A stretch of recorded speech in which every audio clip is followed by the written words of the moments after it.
आप सुन रहे हैं जगत गुरु तत्वदर्शी संत रामपाल जी महाराज द्वारा लिखित पुस्तक ज्ञान गंगा का पेज नंबर 116। यदि मन में इच्छा रह गई तो सतलोक नहीं जा सकती। इंद्रमती ने कहा, साहेब आप तो अंतर्यामी हो, कोई इच्छा नहीं है, आपके चरणों की इच्छा है, लेकिन एक मन में शंका बनी हुई है कि मेरा जो पति था उसने मुझे किसी भी धार्मिक कर्म के लिए कभी मना नहीं किया। नहीं तो आजकल के पति अपनी पत्नियों को बाधा कर देते हैं। यदि वह मुझे मना कर देता तो मैं आपके चरणों में नहीं लग पाती, मेरा कल्याण नहीं होता। उसका इस शुभ कर्म में सहयोग का कुछ लाभ मिलता हो तो कभी उस पर भी दया करना दाता। परमेश्वर कबीर जी ने देखा कि यह नादान इसके पीछे फिर लटक गई। साहेब बोले, ठीक है बेटी, अभी तू 2-4 वर्ष यहाँ रह। 2 वर्ष पश्चात राजा भी मरने लगा, क्योंकि नाम ले नहीं रखा था। यम के दूत आए, राजा चौक में चक्कर खाकर गिर गया। यम के दूतों ने उसकी गर्दन को दबाया, राजा की टट्टी और पेशाब निकल गया। करुणामय यानी कबीर साहेब ने रानी को कहा कि देख तेरे राजा की क्या हालत हो रही है। वहाँ मानसरोवर से परमेश्वर कबीर जी ने दिखाया। यह सर्व कौतुक देखकर रानी ने कहा कि देख लो दाता, यदि उसका भक्ति में सहयोग का कोई फल बनता हो तो दया कर लो। रानी को फिर भी थोड़ी सी ममता बनी थी। साहेब कबीर यानी करुणामय ने सोचा कि यह फिर काल जाल में फंसेगी। यह सोचकर मानसरोवर से वहां गए जहां राजा चंद्रविजय अपने महल में अचेत पड़ा था। यमदूत उसके प्राण निकाल रहे थे।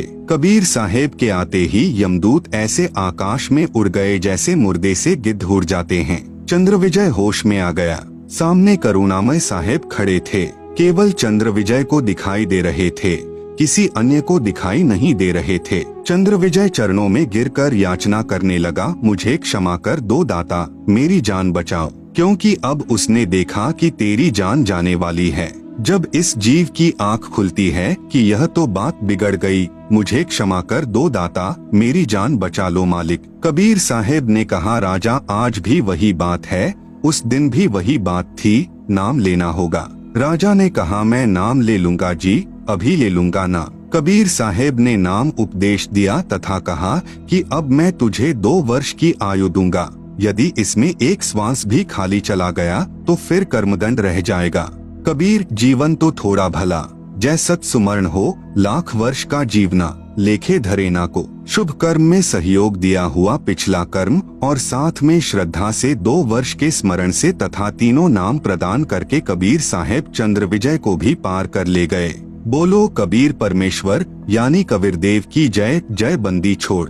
परमेश्वर कबीर जी सच्चे श्रद्धालु की आयु बढ़ा देता है तथा उसके परिवार की भी रक्षा करता है। उपरोक्त विवरण से सिद्ध हुआ। यह प्रमाण बहुत पहले के हैं, वर्तमान में साधारण व्यक्ति विश्वास नहीं करता। वर्तमान में पूज्य कबीर परमेश्वर की शक्ति से सतगुरु रामपाल जी के द्वारा हुए कष्ट निवारण तथा आयु वृद्धि के ढेर सारे प्रमाण पढ़े इसी पुस्तक में भटकों को मार्ग विषय नामक लेख में।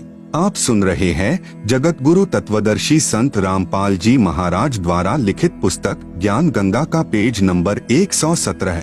कबीर साहेब यानी कबीरदेव का कलियुग में प्राकाट्य। विक्रमी संवत 1455 यानी सन 1398 ज्येष्ठ मास की पूर्णिमा सुबह सुबह ब्रह्म मुहूर्त में वह पूर्ण परमेश्वर कबीर यानी कबीरदेव जी स्वयं अपने मूल स्थान सतलोक से आए।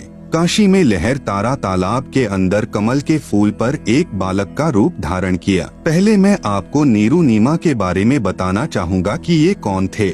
द्वापर युग में नीरू नीमा सुपट सुदर्शन के माता पिता थे। इन्होंने कबीर साहेब की बात को उस समय स्वीकार नहीं किया था। अंत में सुदर्शन ने करुणामय रूप में आए कबीर साहेब से प्रार्थना की थी कि प्रभु आपने मुझे उपदेश दे दिया तो सब कुछ दे दिया, आपसे आज तक कुछ मांगने की कोई आवश्यकता ही नहीं पड़ी, क्योंकि आपने सर्व मनोकामना पूर्ण कर दी तथा जो वास्तविक भक्ति धन है उससे भी परिपूर्ण कर दिया। एक प्रार्थना है दास की, यदि उचित समझो तो स्वीकार कर लेना। मेरे माता पिता यदि किसी जन्म में कभी मनुष्य शरीर प्राप्त करें तो इनको संभालना प्रभु। ये बहुत पुण्यात्मा हैं, लेकिन आज इनकी बुद्धि विपरीत हो गई है, ये परमात्मा की वाणी को मान नहीं रहे। कबीर साहेब ने कहा, चिंता न कर, अब तू अपने माता पिता के चक्कर में यहाँ उलझ जाएगा, आने दे समय इनको भी संभालूंगा।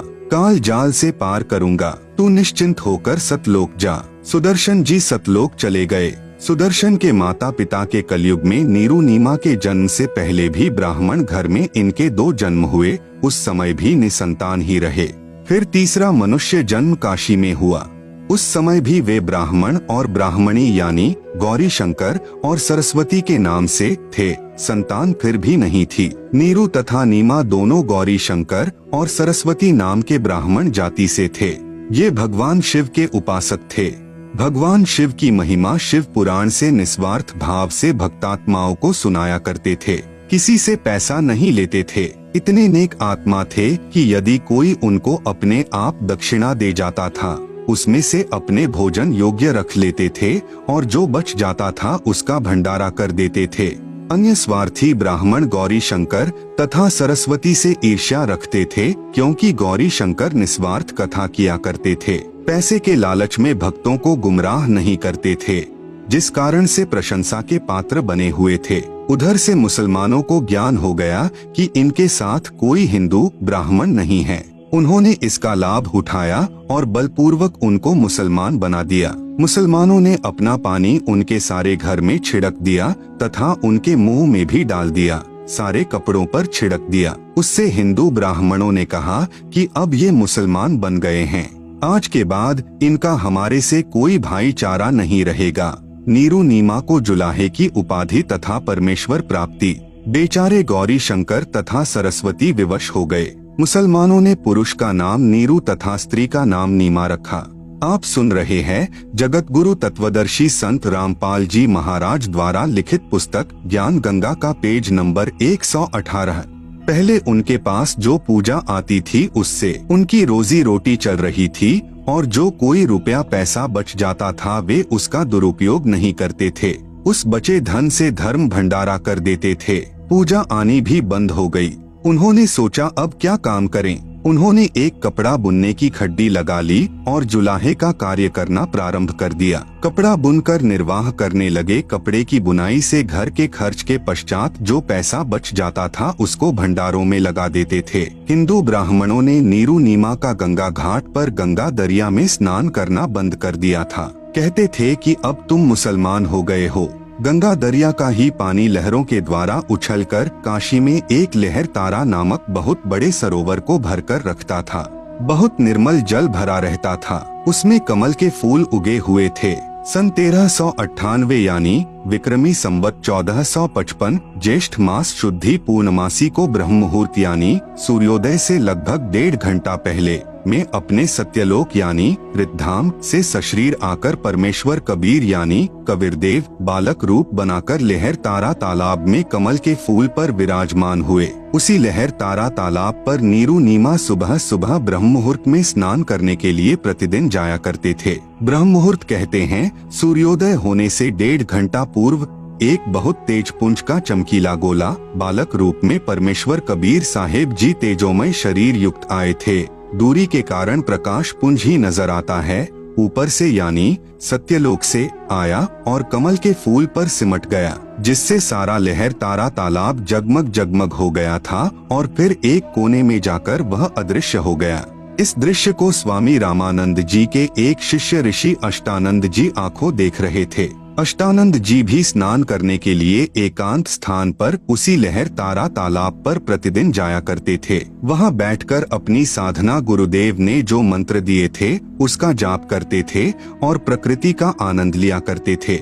स्वामी अष्टानंद जी ने जब देखा कि इतना तेज प्रकाश जिससे आंखें भी चौंधिया गई, ऋषि जी ने सोचा कि ये कोई मेरी भक्ति की उपलब्धि है या मेरा धोखा है। यह सोचकर कारण पूछने के लिए अपने गुरुदेव के पास गए। आदरणीय रामानंद जी से अष्टानंद जी ने पूछा कि हे गुरुदेव, मैंने आज ऐसी रोशनी देखी है जो कि जिंदगी में कभी नहीं देखी। सर्व वृतांत बताया कि आकाश से एक प्रकाश समूह आ रहा था। मैंने देखा तो मेरी आंखें उस रोशनी को सहन नहीं कर सकी, इसलिए बंद हो गई। बंद आंखों में एक शिशु का रूप दिखाई दिया। जैसे सूर्य की तरफ देखने के पश्चात सूर्य का एक गोला सा ही दिखाई देता है, ऐसे बालक दिखाई देने लगा।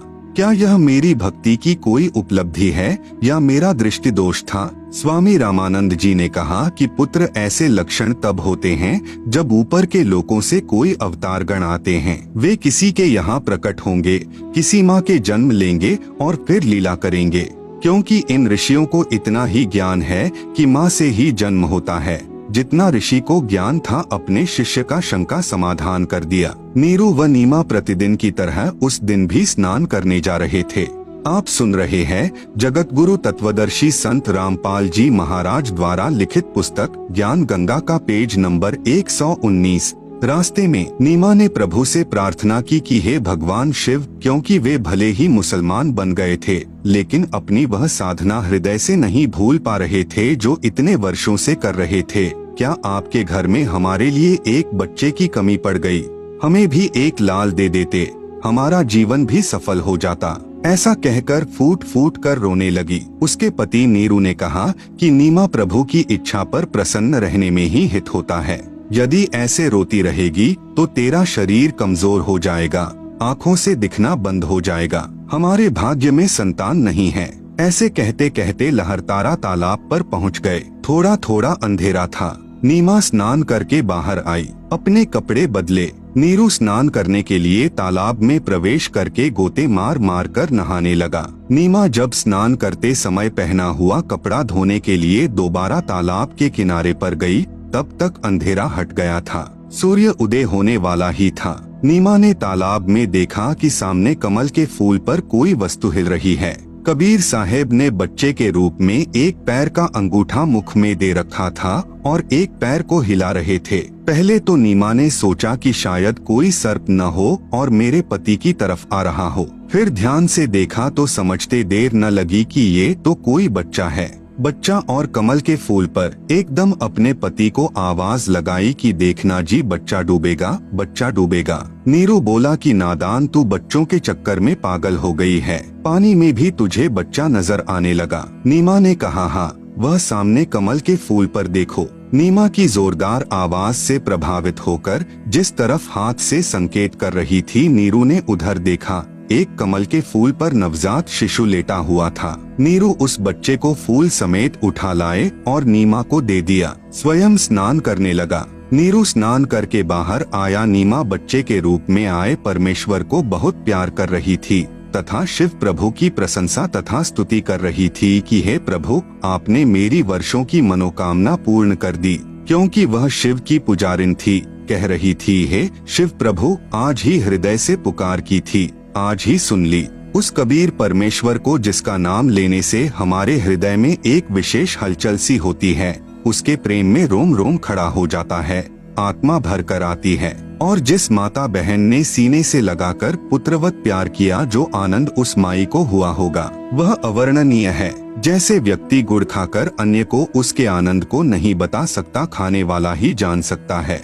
जैसे माँ प्यार करती है, ऐसे शिशु रूपधारी परमेश्वर के कभी मुख को चुमा, कभी सीने से लगा रही थी और फिर बार बार उसके मुख को देख रही थी। इतने में नीरू स्नान करके बाहर आया। क्योंकि मनुष्य समाज की तरफ ज्यादा देखता है, उसने विचार लगाया कि न तो अभी मुसलमानों से हमारा कोई विशेष प्यार बना है और हिंदू ब्राह्मण हमारे से द्वेष करते हैं। पहले इसी अवसर का लाभ मुसलमानों ने उठाया कि हमें मुसलमान बना दिया, हमारा कोई साथी नहीं है।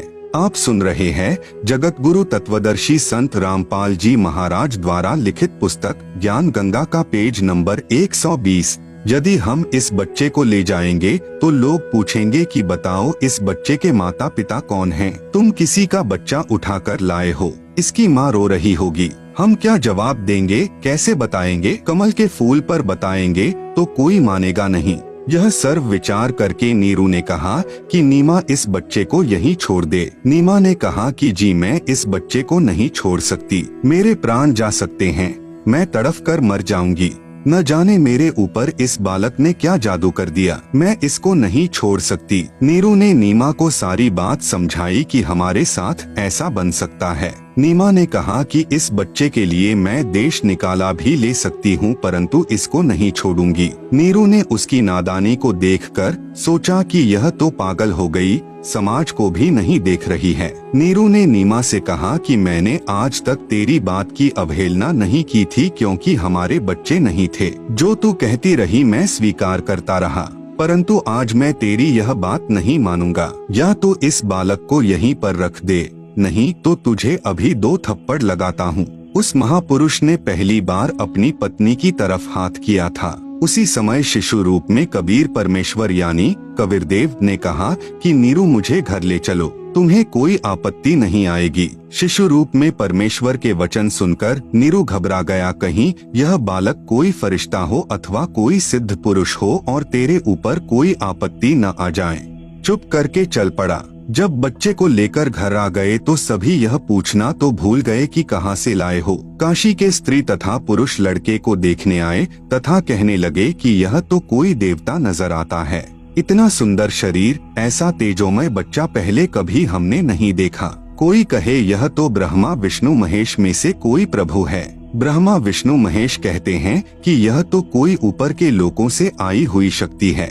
ऐसे सब अपनी अपनी टिप्पणी कर रहे थे। गरीब 84 बंधन काटन, कीनी कलब कबीर, भवन 14 लोक सब टूटे जम जंजीर। गरीब अनंत कोटि ब्रह्मांड में बंदी छोड़ कहाए, सो तो एक कबीर हैं, जननी जन्या नमाए। गरीब शब्द स्वरूप साहिब धनी, शब्द सिंध सब माही, बाहर भीतर रमी रहिया, जहाँ तहाँ सब ठाही। गरीब जल थल पृथ्वी गगन में, बाहर भीतर एक, पूरम ब्रह्म कबीर हैं, अविगत पुरुष अलेख। गरीब सेवक होय करी उतरे, इस पृथ्वी के माही, जीव उदाहरण जगत गुरु, बार बार बलि जाही। गरीब काशीपुरी कस्त किया, उतरे अधर अधार, मोमन को मुजरा हुआ, जंगल में दीदार। गरीब कोटि किरण शशि भान सुधी, आसन अधर विमान, परसत पूरन ब्रह्म को, शीतल पिंडरु प्राण। आप सुन रहे हैं जगत गुरु तत्वदर्शी संत रामपाल जी महाराज द्वारा लिखित पुस्तक ज्ञान गंगा का पेज नंबर 121। गरीब गोद लिया मुख चुंबी करी, हेम रूप झलकंत, जगर मगर काया करे, दमके पदम अनंत। गरीब काशी उमटी गुल भया, मोमन का घर घेर, कोई कहे ब्रह्मा विष्णु हैं, कोई कहे इंद्र कुबेर। गरीब कोई कहे छल ईश्वर नहीं, कोई किन्नर कहलाए, कोई कहे गण ईश का, जो जो मात्र साई। गरीब कोई कहे वरुण धर्मराय है, कोई कोई कहते ईश, 16 कला सुभान गति, कोई कहे जगदीश।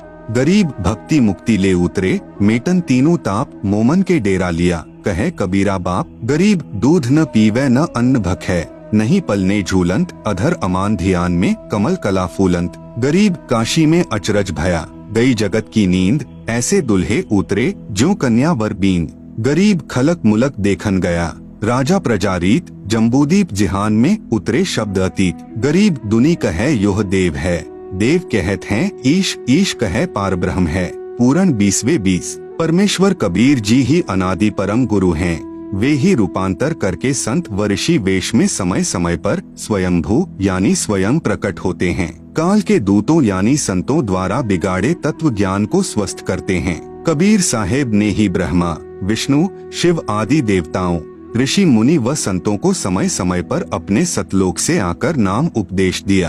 आदरणीय गरीबदास जी महाराज ने अपनी वाणी में लिखा है, जो कबीर जी ने स्वयं बताया है, आदि अंत हमरा नहीं, मध्य मिलावा मूल, ब्रह्मा ज्ञान सुनाइया, धर पिंडा अस्थूल। श्वेत भूमिका हम गए, जहाँ विश्वम्भरनाथ हरियम हीरा नाम दे, अष्ट कमल दल स्वांति। हम बैरागी ब्रह्मपद सन्यासी महादेव, सोह मंत्र दिया शंकर को, करत हमारी सेव। हम सुल्तानी नानक तारे, दादू को उपदेश दिया, जाति जुलाहा भेद न पाया, काशी माहे कबीर हुआ।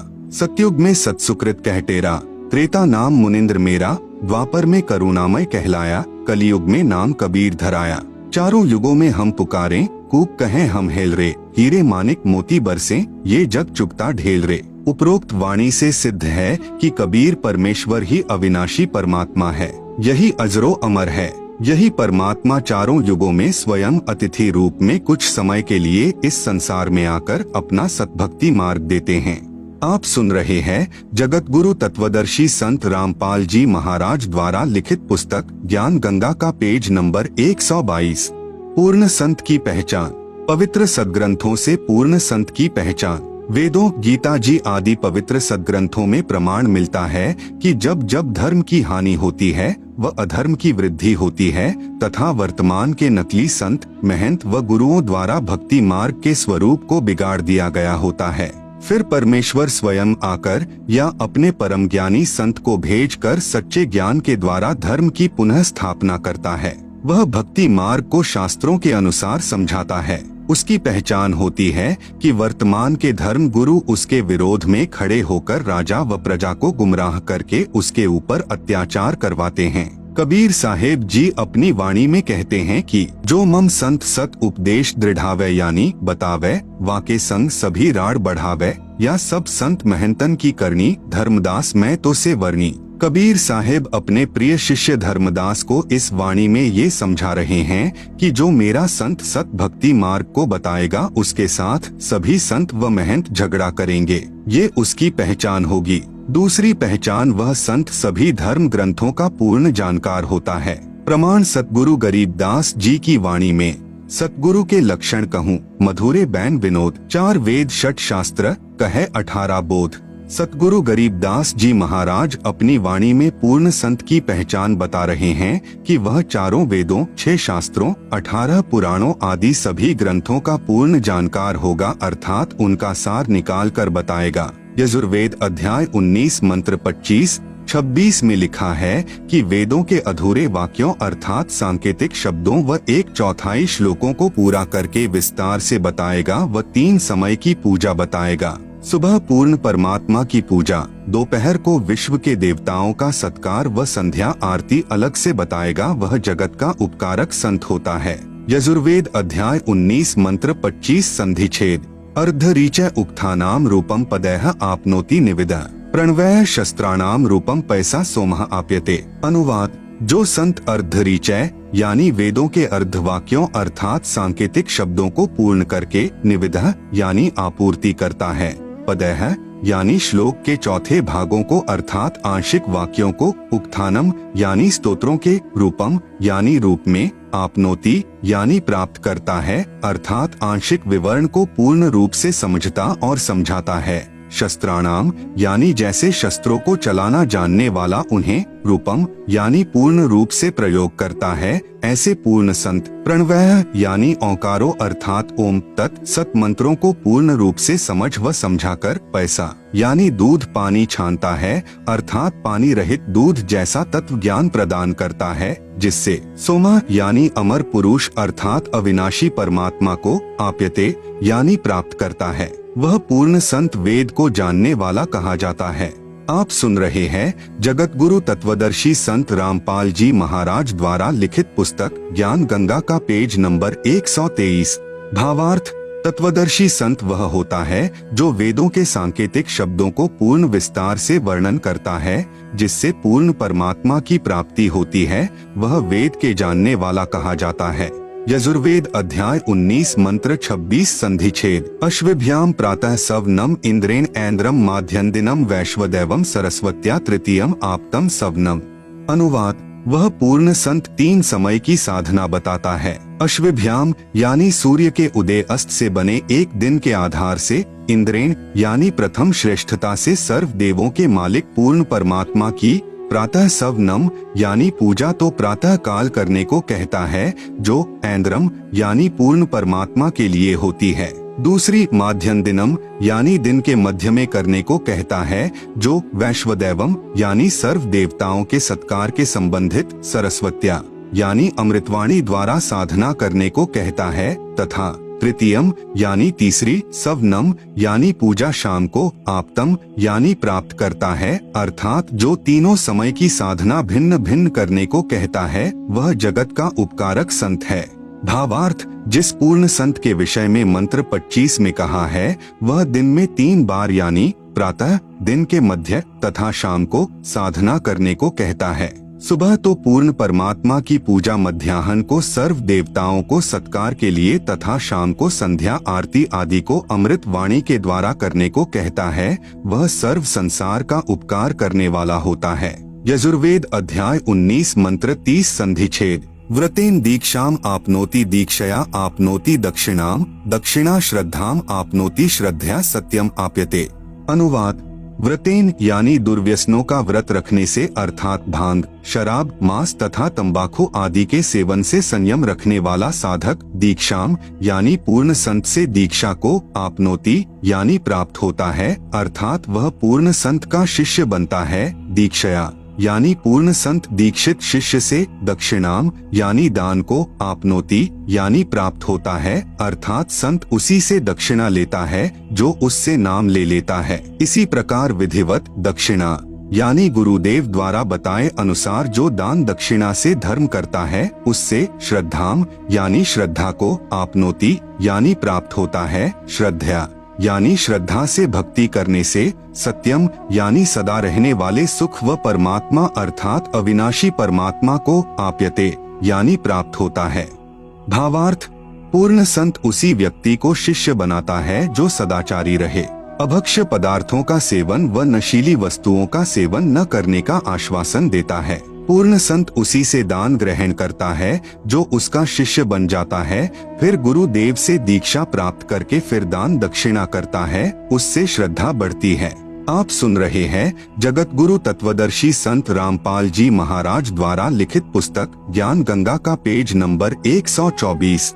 श्रद्धा से सत्य भक्ति करने से अविनाशी परमात्मा की प्राप्ति होती है, अर्थात पूर्ण मोक्ष होता है। पूर्ण संत भिक्षा व चंदा मांगता नहीं फिरेगा। कबीर, गुरु बिन माला फेरते गुरु बिन देते दान, गुरु बिन दोनों निष्फल है पूछो वेद पुराण। तीसरी पहचान 3 प्रकार के मंत्रों यानी नाम को 3 बार में उपदेश करेगा, जिसका वर्णन कबीर सागर ग्रंथ पृष्ठ नंबर 265 बोध सागर में मिलता है व गीता जी के अध्याय नंबर 17 श्लोक 23 व सामवेद संख्या नंबर 822 में मिलता है। कबीर सागर में अमर मूल बोध सागर पृष्ठ 265। तब कबीर अस कहे वे लीन्हा, ज्ञान भेद सकल कह दीन्हा, धर्मदास मैं कहो बिचारी, जिहिते निभै सब संसारी। प्रथम ही शिष्य होय जो आई, ता कहे पान देहो तुम भाई, जब देखो तुम दृढ़ता ज्ञाना, ता कहे कहो शब्द प्रवाना, शब्द माही जब निश्चय आवे, ता कहे ज्ञान अगाध सुनावे। दोबारा फिर समझाया है, बालक सम जाकर है ज्ञाना, तासो कहू वचन प्रवाना, जाको सूक्ष्म ज्ञान है भाई, ताको स्मरण देहु लखाई, ज्ञान गमय जाको पुनि होई, सार शब्द जाको कह सोई, जाको होए दिव्य ज्ञान परवेशा, ताको कहे तत्व ज्ञान उपदेशा।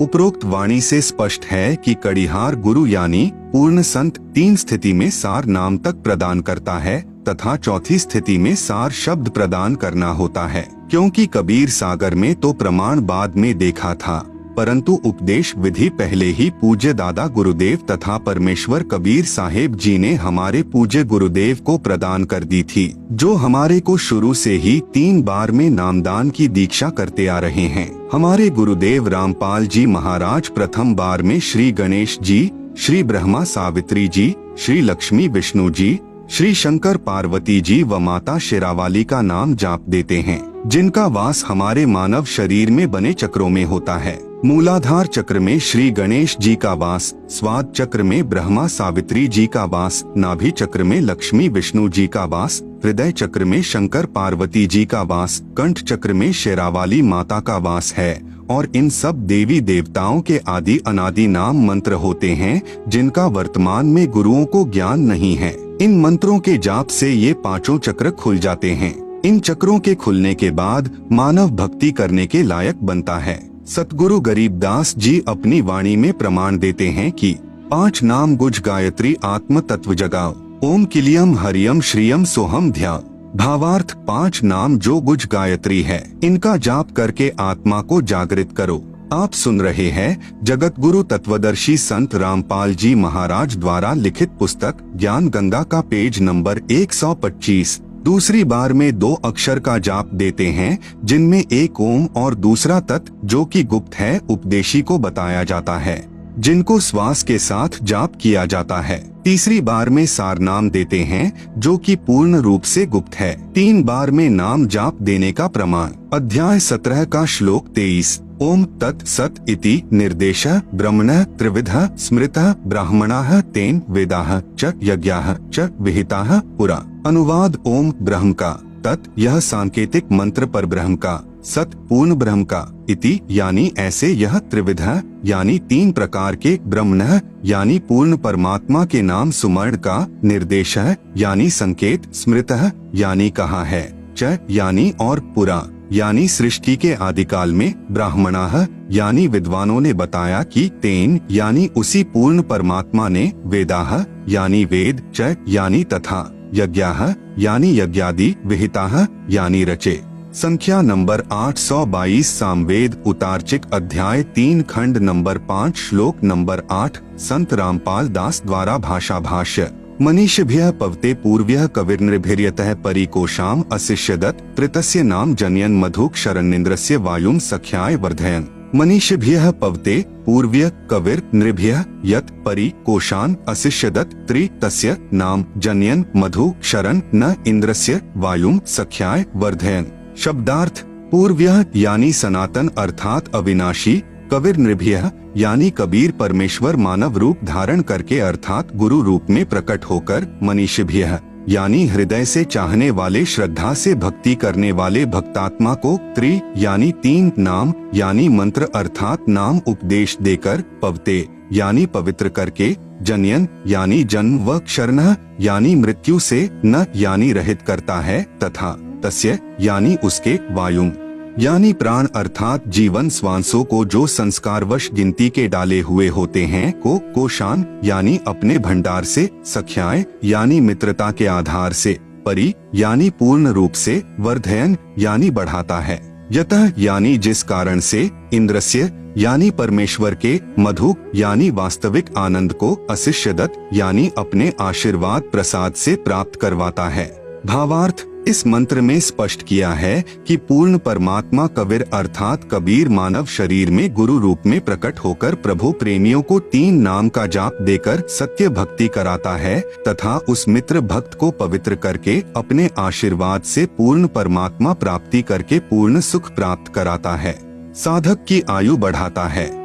यही प्रमाण गीता अध्याय 17 श्लोक 23 में है कि ओम तत् सत इति निर्देशः ब्रह्मणः त्रिविध स्मृतः। भावार्थ है कि पूर्ण परमात्मा को प्राप्त करने का ओम तत् सत यह मंत्र जाप स्मरण करने का निर्देश है। इस नाम को तत्वदर्शी संत से प्राप्त करो। आप सुन रहे हैं जगत गुरु तत्वदर्शी संत रामपाल जी महाराज द्वारा लिखित पुस्तक ज्ञान गंगा का पेज नंबर 126। तत्वदर्शी संत के विषय में गीता अध्याय 4 श्लोक नंबर 34 में कहा है तथा गीता अध्याय नंबर 15 श्लोक नंबर 1 व 4 में तत्वदर्शी संत की पहचान बताई तथा कहा है कि तत्वदर्शी संत से तत्व ज्ञान जानकर उसके पश्चात उस परमपद परमेश्वर की खोज करनी चाहिए, जहाँ जाने के पश्चात साधक लौटकर संसार में नहीं आते अर्थात पूर्ण मुक्त हो जाते हैं। उसी पूर्ण परमात्मा से संसार की रचना हुई है। विशेष उपरोक्त विवरण से स्पष्ट हुआ कि पवित्र चारों वेद भी साक्षी हैं कि पूर्ण परमात्मा ही पूजा के योग्य है। उसका वास्तविक नाम कबीरदेव यानी कबीर परमेश्वर है तथा 3 मंत्र के नाम का जाप करने से ही पूर्ण मोक्ष होता है। धर्मदास जी को तो परमेश्वर कबीर साहेब जी ने सार शब्द देने से मना कर दिया था तथा कहा था कि यदि सार शब्द किसी काल के दूत के हाथ पड़ गया तो पिछली पीढ़ी वाले हंस पार नहीं हो पाएंगे। जैसे कलयुग के प्रारंभ में प्रथम पीढ़ी वाले भक्त अशिक्षित थे तथा कलयुग के अंत में अंतिम पीढ़ी वाले भक्त कृत धनी हो जाएंगे तथा अब वर्तमान में सन 1947 से भारत स्वतंत्र होने के पश्चात पिछली पीढ़ी प्रारंभ हुई है। सन 1951 में सतगुरु रामपाल जी महाराज को भेजा है। अब सर्व भक्तजन शिक्षित हैं, शास्त्र अपने पास विद्यमान हैं। अब यह सतमार्ग सत साधना पूरे संसार में फैलेगा तथा नकली गुरु तथा संत महंत छुपते फिरेंगे। इसलिए कबीर सागर जीव धर्म बोध सागर पृष्ठ 1937 पर धर्मदास तो ही लाख दुहाई, सार शब्द कहीं बाहर नहीं जाई, सार शब्द बाहर जो परी है, पिछली पीढ़ी हंस नहीं तरी है। पुस्तक धनी धर्मदास जीवन दर्शन एवं वंश परिचय के पृष्ठ 46 पर लिखा है कि 11वीं पीढ़ी को गद्दी नहीं मिली। जिस महंत जी का नाम धीरज नाम साहब कवर्धा में रहता था, उसके बाद 12वां महंत उग्र नाम साहेब ने दामाखेड़ा में गद्दी की स्थापना की तथा स्वयं ही महंत बन बैठा। इससे पहले दामाखेड़ा में गद्दी नहीं थी। इससे स्पष्ट है कि पूरे विश्व में सतगुरु रामपाल जी महाराज के अतिरिक्त वास्तविक भक्ति मार्ग नहीं है। संत रामपाल जी महाराज अपने प्रवचनों में बार बार कहते हैं कि सर्व प्रभु प्रेमी श्रद्धालुओं से प्रार्थना है कि मुझे प्रभु का भेजा हुआ दास जानकर अपना कल्याण करवाएं। यह संसार समझदा नहीं, कहंदा श्याम दोपहरेनु, गरीबदास यह वक्त जात है, रोवोगे इस पहरेनु। 12वें पंथ यानी गरीबदास पंथ 12वां पंथ लिखा है कबीर सागर कबीर चरित्र बोध पृष्ठ 1870 पर के विषय में कबीर सागर कबीर वाणी पृष्ठ नंबर 136 से 137 पर वाणी लिखी है कि संवत 1775 होई ता दिन प्रेम प्रगटे जग सोई, साखी हमारी ले जीव समझावे, असंख्य जन्म ठौर नहीं पावे। 12वें पंथ प्रगट हवे बानी, शब्द हमारे की निर्णय ठानी, अस्थिर घर का मरम न पावे, ये 12 पंथ हम ही को ध्यावे। 12वें पंथ हम ही चली आवे, सब पंथ मेटी एक ही पंथ चलावे। आप सुन रहे हैं जगत गुरु तत्वदर्शी संत रामपाल जी महाराज द्वारा लिखित पुस्तक ज्ञान गंगा का पेज नंबर 127। धर्मदास मोरी लाख दोहाई, सार शब्द बाहर नहीं जाई, सार शब्द बाहर जो पर ही, बिचली पीढ़ी हंस नहीं तरही। 33 अरब ज्ञान हम भाखा, सार शब्द गुप्त हम राखा, मूल ज्ञान तब तक छुपाई, जब लग 12 पंथ मिट जाई। यहाँ पर साहेब कबीर जी अपने शिष्य धर्मदास जी को समझाते हैं कि संवत 1775 में मेरे ज्ञान का प्रचार होगा जो 12वां पंथ होगा। 12वें पंथ में हमारी वाणी प्रकट होगी, लेकिन सही भक्ति मार्ग नहीं होगा। फिर 12वें पंथ में हम ही चलकर आएंगे और सभी पंथ मिटाकर केवल एक पंथ चलाएंगे। लेकिन धर्मदास तुझे लाख सौगंध है कि यह सार शब्द किसी कुपात्र को मत दे देना, नहीं तो बिचली पीढ़ी के हंस पार नहीं हो सकेंगे। इसलिए जब तक 12 पंथ मिटाकर एक पंथ नहीं चलेगा, तब तक मैं यह मूल ज्ञान छिपा कर रखूंगा। संत गरीबदास जी महाराज की वाणी में नाम का महत्व। नाम अभय पद ऊंचा संतों, नाम अभय पद ऊंचा, राम दुहाई साच कहत हूँ, सतगुरु से पूछा, कहे कबीर पुरुष बरियामम, गरीबदास एक नौका नामम, नाम निरंजन नीका संतों, नाम निरंजन नीका, तीर्थ व्रत थोथरे लागे, जब तब संजम फीका, गस तुरक पाल की अर्था, नाम बिना सब दानम व्यर्था। कबीर नाम गहे सो संत सुजाना, नाम बिना जग उलझाना, ताही ना जाने ये संसारा, नाम बिना सब जम के चारा। संत नानक साहेब जी की वाणी में नाम का महत्व। नानक नाम चढ़दी कला, तेरे भाणे सरबत दा भला, नानक दुखिया सब संसार, सुखिया सोय नाम आधार, जाप ताप ज्ञान सब ध्यान, षट शास्त्र सिमरत व्याखान, जोग अभ्यास कर्म धर्म सब क्रिया, सगल त्यागवण मध्य फिरिया, अनेक प्रकार किए बहुत यत्ना, दान पुण्य हो मैं बहुरत्ना, शीश कटाए हो मैं कर राती, व्रत नेम करे बहु भांति, नहीं तुल्य राम नाम विचार, नानक गुरुमुख नाम जपिए एक बार। परम पूज्य कबीर साहेब यानी कबीर देव की अमृतवाणी। संतो शब्दई शब्द बखाना, शब्द फास फसा सब कोई शब्द नहीं पहचाना, प्रथम ही ब्रह्म स्वम इच्छा ते पांचों शब्द उचारा, सोहम निरंजन निरंकार शक्ति और ओंकारा, पांचों तत्व प्रकृति तीनों गुण उपजाया, लोक द्वीप चारों खान 84 लख बनाया, शब्दई काल कलंदर कहिए शब्दई भर्म भुलाया, 5 शब्द की आशा में सर्वस मूल गवाया, शब्दई ब्रह्म प्रकाश मेंट के बैठे मूंदे द्वारा, शब्दई निर्गुण शब्दई सरगुण शब्दई वेद पुकारा, शुद्ध ब्रह्म काया के भीतर बैठ करे स्थाना, ज्ञानी योगी पंडित और सिद्ध शब्द में उलझाना, 5 शब्द 5 हैं मुद्रा काया बीच ठिकाना, जो जहसंक आराधन करता सो तिही करत बखाना। आप सुन रहे हैं जगत गुरु तत्वदर्शी संत रामपाल जी महाराज द्वारा लिखित पुस्तक ज्ञान गंगा का पेज नंबर 128। शब्द निरंजन चांचरी मुद्रा है नैनन के माही, ताको जाने गोरख योगी महा तेज तप माही, शब्द ओंकार भूचरी मुद्रा त्रिकुटी है स्थाना, व्यास देव ताही पहचाना चांद सूर्य तिही जाना, सोहम शब्द अगोचरी मुद्रा भवर गुफा स्थाना, शुकदेव मुनि ताही पहचाना सुन अनहद को काना, शब्द रंध्रकार खेचरी मुद्रा 10वें द्वार ठिकाना, ब्रह्मा विष्णु महेश आदि लो रंध्रकार पहचाना, शक्ति शब्द ध्यान उन्मुनि मुद्रा बसे आकाश सनेही, झिलमिल झिलमिल जोत दिखावे जाने जनक विदेही, 5 शब्द 5 हैं मुद्रा सो निश्चय कर जाना। आगे पुरुष पुराण नियक्षर तिनकी खबर न जाना। 9 नाथ 84 सिद्धि लो 5 शब्द में अटके। मुद्रा साध रहे घट भीतर फिर ओंधे मुख लटके। 5 शब्द 5 हैं मुद्रा लोक द्वीप यमजाला। कहे कबीर अक्षर के आगे नियक्षर का उजियाला। जैसा कि इस शब्द संतो शब्दई शब्द बखाना में लिखा है कि सभी संत जन शब्द यानी नाम की महिमा सुनाते हैं। पूर्ण ब्रह्म कबीर साहिब जी ने बताया है कि शब्द सतपुरुष का भी है, जो कि सतपुरुष का प्रतीक है। व ज्योति निरंजन यानी काल का प्रतीक भी शब्द ही है। जैसे शब्द ज्योति निरंजन यह चांचरी मुद्रा को प्राप्त करवाता है, इसको गोरख योगी ने बहुत अधिक तप करके प्राप्त किया, जो कि आम यानी साधारण व्यक्ति के बस की बात नहीं है। और फिर गोरखनाथ काल तक ही साधना करके सिद्ध बन गए, मुक्त नहीं हो पाए। जब कबीर साहिब ने सत्यनाम तथा सार नाम दिया, तब काल से छुटकारा गोरखनाथ जी का हुआ। इसीलिए ज्योति निरंजन नाम का जाप करने वाले काल जाल से नहीं बच सकते, अर्थात सत्यलोक नहीं जा सकते। शब्द ओंकार यानी ओम का जाप करने से भूचरी मुद्रा की स्थिति में साधक आ जाता है, जो कि वेद व्यास ने साधना की और काल जाल में ही रहा। सोहम नाम के जाप से अगोचरी मुद्रा की स्थिति हो जाती है और काल के लोक में बनी भंवर गुफा में पहुंच जाते हैं, जिसकी साधना सुखदेव ऋषि ने की और केवल श्री विष्णु जी के लोक में बने स्वर्ग तक पहुंचा। शब्द ररंकार खैंचरी मुद्रा 10वें द्वार यानी सुषमणा तक पहुंच जाते हैं।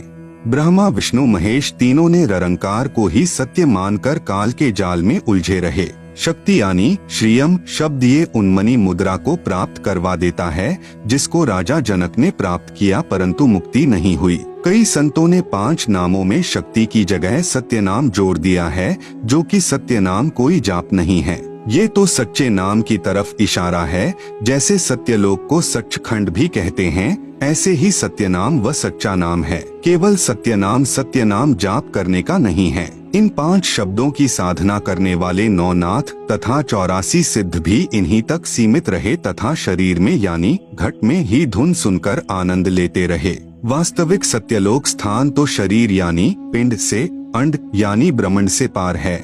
इसलिए फिर माता के गर्भ में आए उल्टे लटके, अर्थात जन्म मृत्यु का कष्ट समाप्त नहीं हुआ। जो भी उपलब्धि घट यानी शरीर में होगी, वह तो काल यानी ब्रह्म तक की ही है, क्योंकि पूर्ण परमात्मा का निज स्थान यानी सत्यलोक तथा उसी के शरीर का प्रकाश तो परब्रह्म आदि से भी अधिक तथा बहुत आगे यानी दूर है। उसके लिए तो पूर्ण संत ही पूरी साधना बताएगा, जो 5 नामों यानी शब्दों से भिन्न है। आप सुन रहे हैं जगत गुरु तत्वदर्शी संत रामपाल जी महाराज द्वारा लिखित पुस्तक ज्ञान गंगा का पेज नंबर 129। संतों सतगुरु मोहे भावै, जो नैनन अलख लखावै। ढोलक धिगै ना बोलत बिसरै, सत उपदेश दृढ़ावै। आँख ना मूंदे कान ना रूदे ना अनहद उर्झावै। प्राण पूंछ क्रियाओं से न्यारा, सहज समाधि बतावे। घट रामायण के रचिता आदरणीय तुलसीदास साहेब जी हाथरस वाले स्वयं कहते हैं कि घट रामायण प्रथम भाग पृष्ठ नंबर 27। 5 नाम काल के जानो, तब दानी मन शंका आनो। सुरती निरत लै लोक सिधाऊ, आदि नाम ले काल गिराऊं। सतनाम ले जीव उबारी, अस चल जाऊं पुरुष दरबारी। कबीर कोटि नाम संसार में, इनसे मुक्ति न हो। सार नाम मुक्ति का दाता, वाको जाने न कोय। पूरा सतगुरु सोए कहावै, 2 अखर का भेद बतावै। एक छुड़ावै एक लखावै, तो प्राणी निज घर जावै। गुरु नानक जी की वाणी में 3 नाम का प्रमाण।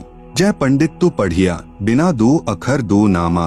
परनवत नानक एक लंघाए, जे कर सच समावा। वेद कतेब सिमृत सब सांसत, इन पढ़ी मुक्ति न होई। एक अक्षर जो गुरुमुख जापै, तिसकी निर्मल हुई। भावार्थ, गुरु नानक जी महाराज अपनी वाणी द्वारा समझाना चाहते हैं कि पूरा सतगुरु वही है जो 2 अक्षर के जाप के बारे में जानता है, जिनमें एक काल व माया के बंधन से छुड़वाता है और दूसरा परमात्मा को दिखाता है और तीसरा जो एक अक्षर है वो परमात्मा से मिलाता है। संत गरीबदास जी महाराज की अमृतवाणी में श्वास के नाम का प्रमाण। गरीब श्वासा पारस भेद हमारा, जो खोजे सो उतरे पारा। श्वासा पारा आदि निशानी, जो खोजे सो होए दरबानी। गरीब श्वासा ही में सार पद, पद में श्वासा सार। दम देही का खोज करो, आवागमन निवार। गरीब श्वास सुरती के मध्य है, न्यारा कदे नहीं हो। सतगुरु साक्षी भूत को राखो सुरती समोय। गरीब चार पदार्थ उर्मे जो वै, सुरती निर्ति मन पवन समोवै। सुरती निर्ति मन पवन पदार्थ यानी नाम करो इक्तरियार। द्वादश अंदर समोय ले, दिल अंदर दीदार। कबीर कहता हूँ कही जात हूँ, कहूँ बजाकर ढोल। श्वास जो खाली जात है, तीन लोक का मोल। कबीर माला श्वास उश्वास की, फेरेंगे निजदास। 84 भ्रमे नहीं, कटे कर्म की फांस। आप सुन रहे हैं जगत गुरु तत्वदर्शी संत रामपाल जी महाराज द्वारा लिखित पुस्तक ज्ञान गंगा का पेज नंबर 130। गुरु नानक देव जी की वाणी में प्रमाण। चहूम का संग चहूम का मीत, जामे चारी हटावे नित। मन पवन को राखे बंद, लहे त्रिकुटी त्रिवेणी संध। अखंड मंडल में सुन्न समाना, मन पवन सच खंड टिकाना। पूर्ण सतगुरु वही है जो 3 बार में नाम दे और श्वास की क्रिया के साथ सुमिरन का तरीका बताए, तभी जीव का मोक्ष संभव है। जैसे परमात्मा सत्य है, ठीक उसी प्रकार परमात्मा का साक्षात्कार व मोक्ष प्राप्त करने का तरीका भी आदि अनादि व सत्य है, जो कभी नहीं बदलता है। गरीबदास जी महाराज अपनी वाणी में कहते हैं, भक्ति 20 पलटे नहीं, युग जाही असंख। साई सिर पर राखियो, 84 नहीं शंख। घीसा आए एको देश से, उतरे एको घाट। समझो का मार्ग एक है, मूर्ख 12 बार। कबीर भक्ति 20 पलटे नहीं, आन पड़े बहु झोल। जय कंचन बिष्टा परे, घटे न ताका मोल। बहुत से महापुरुष सच्चे नामों के बारे में नहीं जानते। वे मनमुखी नाम देते हैं, जिससे न सुख होता है और न ही मुक्ति होती है। कोई कहता है तप हवन यज्ञ आदि करो, व कुछ महापुरुष आँख कान और मुंह बंद करके अंदर ध्यान लगाने की बात कहते हैं, जो कि यह उनकी मनमुखी साधना का प्रतीक है। जबकि कबीर साहेब, संत गरीबदास जी महाराज, गुरु नानक देव जी आदि परम संतों ने सारी क्रियाओं को मना करके केवल एक नाम जाप करने को ही कहा है। एक नास्त्रे दमस नामक भविष्य वक्ता था, जिसकी सर्व भविष्यवाणियां सत्य हो रही हैं, जो लगभग 400 वर्ष पूर्व लिखी व बोली गई थी। उसने कहा है कि सन 2006 में एक हिंदू संत प्रकट होगा, अर्थात संसार में उसकी चर्चा होगी। वह संत न तो मुसलमान होगा, न वह ईसाई होगा, वह केवल हिंदू ही होगा। उस द्वारा बताया गया भक्ति मार्ग सर्व से भिन्न तथा तथ्यों पर आधारित होगा। उसको ज्ञान में कोई पराजित नहीं कर सकेगा। सन 2006 में उस संत की आयु 50 व 60 वर्ष के बीच होगी। संत रामपाल जी महाराज का जन्म 8 सितंबर सन 1951 को हुआ। जुलाई सन 2006 में संत जी की आयु ठीक 55 वर्ष बनती है, जो भविष्यवाणी अनुसार सही है। उस हिंदू संत द्वारा बताए गए ज्ञान को पूरा संसार स्वीकार करेगा। उस हिंदू संत की अध्यक्षता में सर्व संसार में भारतवर्ष का शासन होगा तथा उस संत की आज्ञा से सर्व कार्य होंगे। उसकी महिमा आसमानों से ऊपर होंगी। नास्त्रे दमस द्वारा बताया सांकेतिक संत रामपाल जी महाराज है, जो सन 2006 में विख्यात हुए हैं। भले ही अनजानों ने बुराई करके प्रसिद्ध किया है, परंतु संत में कोई दोष नहीं है। उपरोक्त लक्षण जो बताए हैं, ये सभी तत्वदर्शी संत रामपाल जी महाराज में विद्यमान हैं। आप सुन रहे हैं जगत गुरु तत्वदर्शी संत रामपाल जी महाराज द्वारा लिखित पुस्तक ज्ञान गंगा का पेज नंबर 131। संत सताने की सजा। आदरणीय गरीबदास साहेब जी का जन्म पावन गांव छुड़ानी जिला झज्जर में श्री बलराम जी धनखड़ जाट के घर हुआ। आप जी को पूर्ण ब्रह्म कबीर परमेश्वर यानी कबीरदेव सतलोक यानी रिद्धाम से सन 1727 में सशरीर आकर मिले थे तथा आप जी के जीव को सत्यलोक लेकर गए थे। पीछे से परिवार जनों ने गरीबदास जी को मृत जानकर चिता पर रख दिया था। उसी समय कबीरदेव ने आप जी का जीव वापस शरीर में प्रविष्ट कर दिया। उसके पश्चात आदरणीय गरीबदास जी भी परम पूज्य कबीरदेव यानी कबीर परमेश्वर की आंखों देखी महिमा जन जन को सुनाने लगे। जो भी दुखी प्राणी आप जी से उपदेश प्राप्त करता, वही सुखी हो जाता। आप जी की बढ़ती महिमा तथा तत्व ज्ञान के सामने अन्य गुरुओं यानी आचार्यों के अधूरे ज्ञान की पोल खुलने से आसपास के सर्व अधूरे ज्ञान युक्त गुरु जन यानी आचार्य जन आप जी से अत्यधिक ईर्ष्या करने लगे। आसपास के मुख्य चौधरियों को उल्टी पट्टी पढ़ा दी, जिससे आसपास के गांव के आम व्यक्ति प्रभु कबीर के प्यारे बच्चे आदरणीय गरीबदास जी से घृणा करने लगे। दिल्ली के वाजिदपुर गांव में आपका एक शिष्य था, उससे भी पूरा गांव ईर्ष्या करता था। उसकी प्रार्थना पर आप जी कुछ दिन वाजिदपुर में ठहरे। उसी समय टिड्डी दल ने आसपास के क्षेत्र में बाजरे की फसल नष्ट कर दी, परंतु आप जी के सेवक की फसल को कोई हानि नहीं पहुंचाई। सर्व ग्रामवासी संत गरीबदास जी की महिमा से बहुत प्रभावित हुए तथा ज्ञान को स्वीकार करके अपना आत्म कल्याण करवाया। आप जी के आदेश से आपके भक्त ने उस बाजरे को पूरे गांव में बांट दिया तथा गरीबदास जी के बार बार मना करने पर भी कुछ बाजरा बैलगाड़ी में डाल दिया तथा कहा कि प्रत्येक पूर्णमासी में आप भंडारा करते हो, कुछ दान आपके दास का भी हो जाएगा। भक्तों की श्रद्धा को रखते हुए आप जी ने स्वीकृति प्रदान कर दी। आदरणीय गरीबदास जी के 4 लड़के तथा 2 कन्याएं संतान रूप में थी तथा लगभग 1300 एकड़ जमीन के स्वामी भी थे। उसी बैलगाड़ी में बैठकर आप गांव छुड़ाने को चल पड़े। रास्ते में गांव कानौदा के पास बैलगाड़ी पहुंचते ही पहले से सुनियोजित षड्यंत्र स्वार्थी गुरुओं यानी आचार्यों ने संत गरीबदास जी को घेर लिया, सर्व बाजरा लूट लिया तथा उसी गांव के चौधरी छाजूराम छिक्कारा को सूचना कर दी कि वह हिंदू धर्म का द्रोही पकड़ लिया है। चौधरी छाजूराम जी के आदेश से चौपाड़ में बांध दिया गया। चौधरी छाजूराम जी को सरकार की तरफ से कुछ कानूनी अधिकार प्राप्त थे। 6 महीने की सजा, 500 रुपए जुर्माना तथा महादोषी को काठ में बंद करना आदि सम्मिलित थे। उन धर्म के अज्ञानी ठेकेदारों यानी गुरुओं आचार्यों द्वारा पूर्व से उल्टी पट्टी पढ़े चौधरी छाजूराम छिक्कारा जी ने उस परम आदरणीय गरीबदास जी महाराज को काठ में बंद कर दिया। आप सुन रहे हैं जगत गुरु तत्वदर्शी संत रामपाल जी महाराज द्वारा लिखित पुस्तक ज्ञान गंगा का पेज नंबर 132। काठ में बंद करना एक प्रकार की कठिन कारागार की सजा थी। दोनों पैरों के घुटनों से ऊपर 2 काष्ठ के मोटे डंडे बांधकर दोनों हाथों को पीछे बांध दिया जाता था, जिस कारण व्यक्ति बैठ नहीं सकता था तथा पीड़ा बहुत होती थी, पैर सूज जाते थे। बैलगाड़ी वाला खाली गाड़ी लेकर गांव वाजिदपुर वापस चला गया, जो गांव कानौदा से लगभग 10 किलोमीटर दूरी पर है। सूचना प्राप्त होते ही वाजिदपुर गांव के कुछ मुख्य व्यक्ति तुरंत कानौदा पहुंच गए तथा चौधरी छाजूराम जी से प्रार्थना की तथा बहुत समझाया कि यह आम व्यक्ति नहीं है, यह परम शक्ति संपन्न है, आप क्षमा याचना कर लो। चौधरी छाजूराम जी बहुत ही नेक आत्मा तथा बहुत ही दयालु व नम्र हृदय का व्यक्ति था, परंतु उन स्वार्थी व प्रभुता के भूखे गुरुओं यानी आचार्यों ने उस पुण्यात्मा श्री छाजूराम छिक्कारा जी को झूठी कहानी सुनाकर प्रभु के प्यारे बच्चे आदरणीय गरीबदास जी के प्रति अत्यधिक ग्लानि पैदा कर रखी थी, जिस कारण से चौधरी छाजूराम जी ने बिना कारण जाने ही सजा प्रारंभ कर दी थी।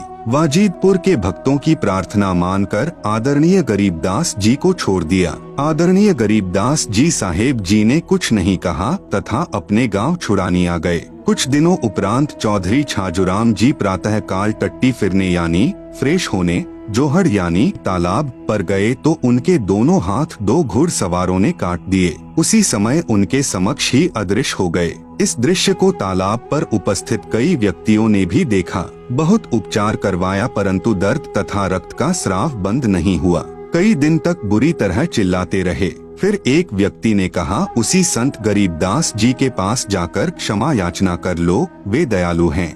परिवार जन उस चौधरी को घोड़े पर बैठाकर छुड़ाने ले गए। श्री छाजूराम जी जाते ही आदरणीय गरीबदास जी के चरणों में गिर गए, क्षमा याचना की। संत गरीबदास जी ने आशीर्वाद दिया तथा नाम उपदेश दिया तथा आजीवन भक्ति करने को कहा। चौधरी छाजूराम जी ने कहा, दाता मेरे को आपके विषय में अत्यधिक भ्रमित कर रखा था, मुझे नहीं मालूम था कि आप पूर्ण परमात्मा आए हो। आदरणीय गरीबदास जी ने कहा, मैं पूर्ण परमात्मा कबीर साहेब यानी कबीरदेव जुलाहा का भेजा हुआ दास हूँ, उन्हीं की शक्ति से आप ठीक हुए हो। मैंने आपको कोई श्राप नहीं दिया था, आपका कर्म आपको मिला है। यदि यहाँ नहीं आते तो आपके परिवार पर और भी पाप का प्रभाव था, अब वह नहीं रहेगा क्योंकि आपने उपदेश प्राप्त कर लिया। चौधरी छाजूराम जी ने अपने सर्व परिवार को उपदेश दिलाया। आज भी उसी पुण्यात्मा छाजूराम के वंशज आदरणीय गरीबदास जी की परंपरागत पूजा करते हैं। लगभग सैकड़ों परिवार हैं जिन्हें छाजूवाड़ा कहते हैं, क्योंकि तुमने उस दरगाह का महल ना देखा, धर्मराय के तिल तिल का लेखा। राम कहे मेरे साथ को दुख ना दीजो कोए, साध दुखाए मैं दुखी, मेरा आपा भी दुखी होए। आप सुन रहे हैं जगत गुरु तत्वदर्शी संत रामपाल जी महाराज द्वारा लिखित पुस्तक ज्ञान गंगा का पेज नंबर 133। हिरण्यकशिपु उदरयानी पेट विदारिया, मैं ही मारिया कंश जो मेरे साधु को सतावे, वाका खो दूं वंश। साध 57 कोटि पाप है, अनगिन हत्या अपराधम, दुर्वासा की कल्प काल से प्रलय हो गए यादव। उपरोक्त वाणी में सतगुरु गरीबदास जी साहेब प्रमाण दे रहे हैं कि परमेश्वर कहते हैं कि मेरे संत को दुखी मत कर देना। जो मेरे संत को दुखी करता है समझो मुझे दुखी करता है। जब मेरे भक्त प्रहलाद को दुखी किया तब मैंने हिरण्यकशिपु का पेट फाड़ा और मैंने ही कंश को मारा, और जो मेरे साधु को दुखी करेगा मैं उसका वंश मिटा दूंगा। इसलिए संत को सताने के करोड़ों पाप लगते हैं, जैसे अनगिन यानी अनंत हत्याएं कर दी हूँ। ये अनजान लोग परमात्मा के संविधान से परिचित नहीं हैं, इसलिए भयंकर भूल करते हैं और फिर दंड के भागी बनते हैं। साधु सताने को निम्न दंड मिलता है। यदि एक मनुष्य दूसरे मनुष्य की मृत्यु कर देता है तो उसका अगले जन्म में हत्या करने से पूरा हो जाता है, लेकिन संत को सताने का बहुत बड़ा दंड है जो अनंत जन्मों में भी पूरा नहीं होता।